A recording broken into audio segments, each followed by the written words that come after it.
Floyd has decided what kind of house he's going to be in. He's in the doghouse. That's what he calls Mayweather Boxing Gym. But he's not just the top dog. He's trying to raise up some pups, which people have asked me this before. I think I've even asked him before. And the answer was always a resounding no. As the idea that Floyd Mayweather would become a trainer, right? Not, of course, because of any lack of knowledge about the sport, but personality-wise, I thought being a trainer was like the antithesis to who this guy is, right? Then we saw Gervonta Davis come out, and Floyd screaming from the apron, which, first of all, I don't know what the fuck the commission is doing, but I've never ever seen somebody be able to stand on the apron of a professional fight, at a title fight, who's not in the corner, and just scream instructions. Just scream instructions to the fighter. Because technically, at the event, you're just a participant, like me. Like, can I just go to the apron and scream at Deontay Wilder, move your head? Is that allowed? That's why Floyd be telling people, I run boxing. You're not going to tell him nothing when he's standing there. They're not gonna. It's true. And then they have the nerve between rounds to, the camera guys will come over and get his opinion. We can't all hear his opinion. All right. The question is, I'm sure is what you're asking, is or does Floyd Mayweather make a good trainer? Is that what you're asking? That's what I'm asking. It's a good one because, you have to really, again, take into consideration personality, right? I think what he's trying to do, on the heels of losing his uncle, is find a way to keep the memory alive, his memory alive. It's like a homage to him. I respect it. I can see Floyd, at the end of the day, has proven that he could pretty much do whatever he says he's going to do, right? So I really think that at the end of the day, it's just going to come down to how long it can keep his interest. Because, Floyd likes to travel. Floyd likes things to be on his terms. When you're training somebody, they can't just be uprooted and travel with you because it doesn't give the fighter any consistency. So if he's willing to really invest into that time and keeping himself planted and making it about the fighter, then I can see him being exceptionally, or exceptional at that position. It's just, again, how much you're willing to give up to dedicate yourself to another person's career.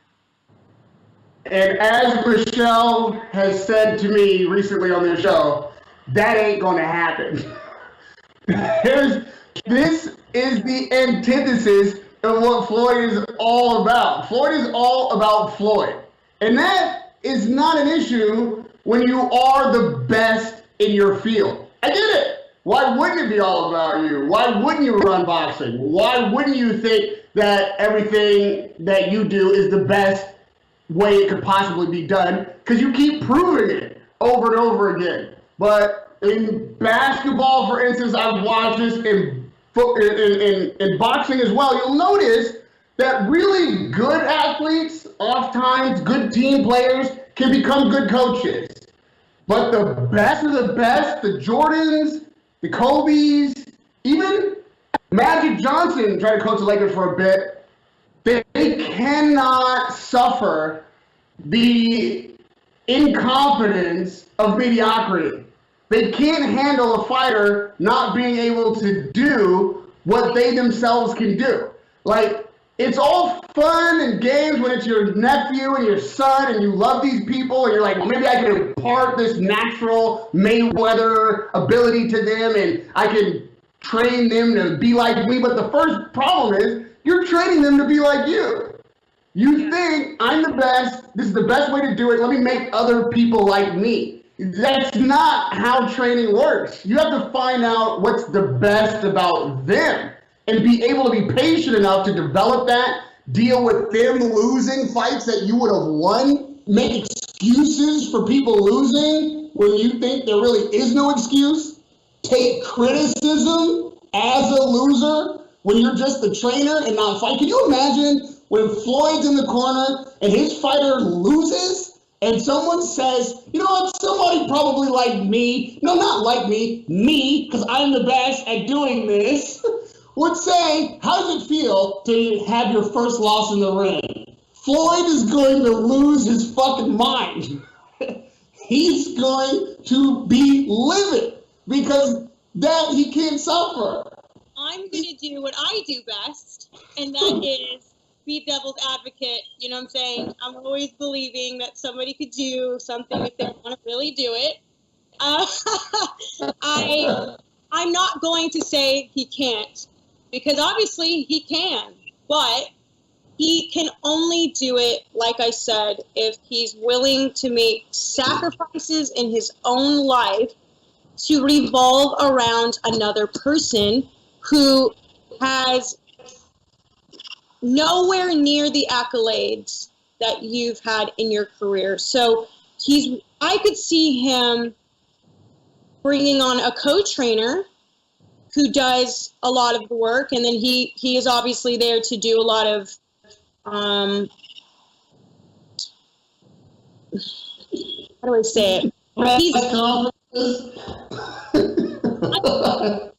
I just think that he can obviously do it, but again, it has to be about the fighter and not about his schedule, his wants, and his needs moving forward or through a good duration of his time, because you can't just pop in and out and expect to be the trainer you want to be. So I think it's really going to depend on what he's willing to give up for this position. He can do it.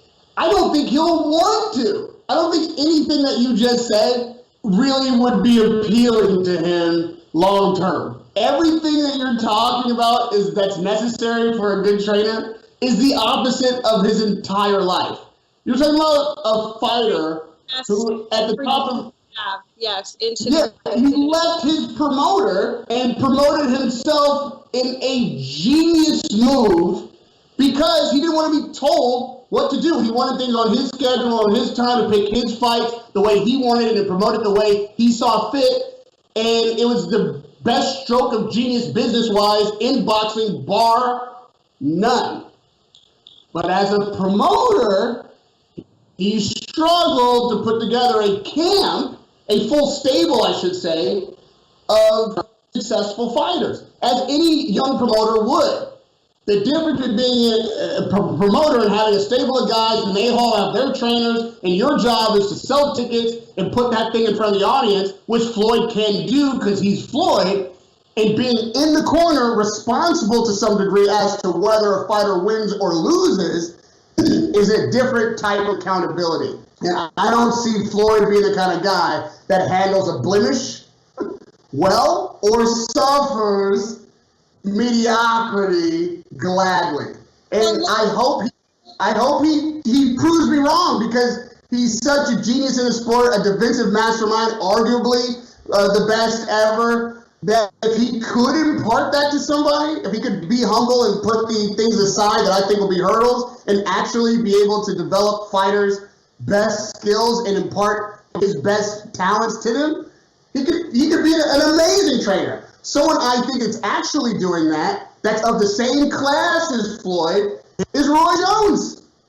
Roy Jones is a phenomenal trainer. People don't even know that. Some people don't know that. He doesn't have any top fighters. He hasn't really had like an opportunity to shine as a trainer. He doesn't go out seeking promotion as a trainer. He's kind of a quiet guy. You come to his gym, he'll train, he'll give you the things. It doesn't even necessarily need to be in the corner with you. He actually is a teacher. That, I think, would be my dark horse of great, all-time great fighters that become trainers. Like my TBE ahead of time as a boxer at that level that becomes a trainer, it's going to be Roy Jones.